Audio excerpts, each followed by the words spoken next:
Geoff Schwartz, former NFL offensive lineman, knows a thing or two about betting. Fox Sports analyst joining us in studio. You must love. So I was saying this. I was texting a buddy last night. I said, you know the Niners' defensive front is good when Seattle's pretty good offensive line could hold up for about a second and a half. It looked like they were playing two different speeds, two different sports last night, right? Especially in the first half. The Niners' defensive line was incredibly good, and they were setting guys up with the way they were doing their games. And Seattle's offensive line, you mentioned, the tackles are good. They struggled all night. It was a tough go for them. Did you ever face, as an NFL offensive lineman for almost a decade, did you ever, because I think this is an all-time defense. By the way, this Ward kid they got from the Chiefs at corner. Yeah, he's playing much better than he did in Kansas City. He's like a 1. I mean, there's never a great corner on the market. The corner was their weakness. They got a Pro Bowler over there, Pro Bowlers at safety, best linebacker in Fred Warner.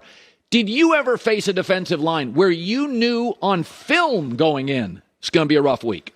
Oh, of course. I remember the 2010 49ers, the Justin Smith, Aldon Smith, Ray McDonald. That defensive line was not fun to play against. The Ravens that same year were very good in 2010. So were the Steelers. I mean, you play these teams, and the thing about it now, I feel like there's more good pass rushers. Like there's more. Like each week you're playing someone who can beat you definitively the entire game. Where it wasn't, I don't think it was quite that case when I first came to the NFL in 2008. Like now each week there's one or two dudes that are legit on each team. So when you watch the Niners with Brock Purdy, he doesn't know what he doesn't know. But if you were an offensive lineman, Trent Williams is like, I love him. Yeah. He is more mobile than Garoppolo. When I watch that offense, it's the same offense with a more mobile quarterback. The guys like him because he does what the coach tells him to do. If this is this look, you throw here. If it's that look, you throw here. And he does not make mistakes. He doesn't turn the ball over, doesn't fumble the ball, doesn't hold the ball too long, doesn't drop too deep. He does exactly what the coach tells him to do in each and every play, and you can live with a player that does that. You just don't want him to lose you games. And that's not what he's doing right now. He's throwing to the guy that's open each time. They're keeping him out of third and long because they run the ball so well and they scheme up things well for him. But he's not making mistakes. And you can live with a quarterback, a third-string guy, who doesn't make mistakes. Mm-hmm. He's just doing what the coach tells him to do. So I saw a story that it really jumped out to me. It got slow played or underplayed by most of the media. Yes. Where Tom Brady's tweaking the game plan and doesn't tell his coaches. So Brady was asked about it and got ticked off and said, it's stupid, I'm not even going to answer the question. But I remember having a discussion with Jeff Saturday, I think it was one time, about Aaron Rodgers. He played with him for a year. Yes. And he said that Aaron would get plays from the sidelines, and the relationship between Aaron and Mike deteriorated so much that Aaron would just eye roll him and not do it. So when you hear that Brady thing, is there ever, I mean, you tell me in your NFL career, was there ever a quarterback that said, listen, we're just going to do this, don't worry about the coach? No. But also as a player, you might not know because you don't hear what's being said in the headset. You're just hearing the quarterback give you the play call. So if they call in something and Tom calls something else, you don't know that till you watch film on Monday. You don't know. And the coach has to then say, hey, I call a different play. Or the quarterback has to admit, I didn't run the play that was called. Very rarely do quarterbacks come in the huddle, even if they don't like the play, and say, hey, guys, we're not running what's in my headset. We're going to run whatever I want. So if Tom is changing the game plan, he's doing that without telling the players. He's just going and saying, hey, we're going to run this play that I want to run. But they're best when he's calling the offense. They're best in the 2-minute drill. They're best when he's in charge because the offense is so dysfunctional. They run plays that do not work in the run game. They're very predictable, and I don't think they do enough play-action pass. And so when Tom is more in charge of the offense, and I'm not advocating for him to do this all the time, right? Like there's structure, and you need to follow what your coach and the game plan is. But I get why he's saying, let me do this. We're better when I'm calling the plays. We're better when we're in the 2-minute drill. We're better when I'm in charge. So I always believe that you're as good as the market says you are. Yes. Even in my business. Doesn't matter what critics say. If I'm available on the market, who comes after me? Harbaugh would get 8 NFL offers and 30 college offers. Ryan Day would not get an NFL offer. No. And would get maybe, he'd get some, but people could look and say, hey, you got dominated by Harbaugh. That tells you the better coaches. So my thing about the Derek Carr critics is if he is on the market today, there's both New York teams would kick it.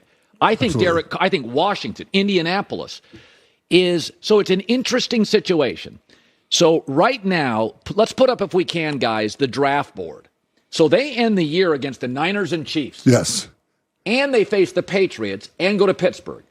So if they lose this weekend, you could see yourself saying from 8 to about 5. It could go sideways. So if the Texans and the Seahawks both take a quarterback, the Bears won't. I think the Lions would be out of their mind too. They could supplant Philadelphia. Would you tell me, you run the team now. Yes. Derek's more than capable. But, Geoff, I can get a first and a second easily. If Josh McDaniels sticks around and they say, hey, look. Let's say he does. I think he's going to want his own guy. We know all the time that the general manager and coaches want their own quarterback. I would imagine if he can get a deal for Derek Carr, he will take it. He'll draft his own guy, and he'll build the program up under this new quarterback.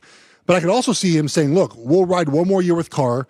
We'll draft a player at a position of need, defensive back, offensive line, wide receiver, somewhere around there. We'll ride one more year with Carr, and maybe we stink enough to get ourselves a Caleb Williams or May next year. So here's my takeaway, though. I told J-Mac this. If he would have never had the Denver disaster, and this was his first job, I think absolutely he gets a quarterback. Yes. But this is his last chance.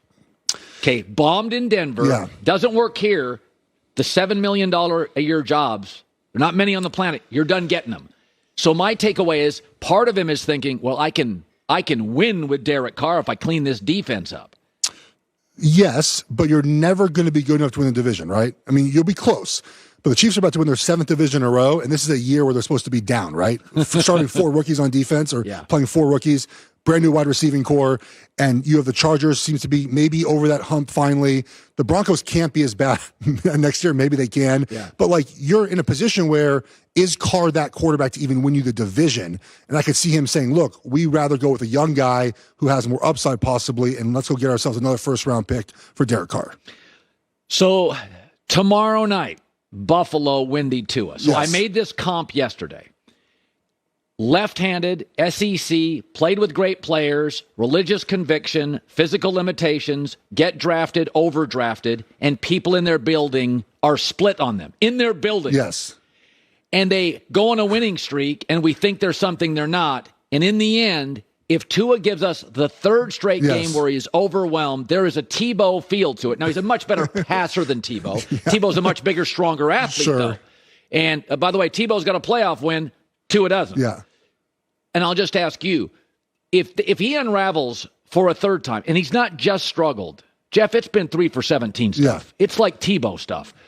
Do you think he loses the room? Does he lose the organization? I don't think so. And I think if you like Tua, you'll find ways to discount a bad game, right, as we do. And if you don't like him, you'll say, hey, look, again, 3 games in a row. But I do want to see how Mike McDaniel figures out how to stop what the defense are doing to him, right? I mean, there's a clear blueprint now. They're playing press man coverage, and then they're playing kind of a zone on 3rd down, saying, hey, we're going to slow you from throwing the 3 or 4 type of throws you like. And so I want to see Mike McDaniel in the offense and Tua find the 2nd gear. It might not happen this weekend. They're playing a good Buffalo team. They're playing in bad weather.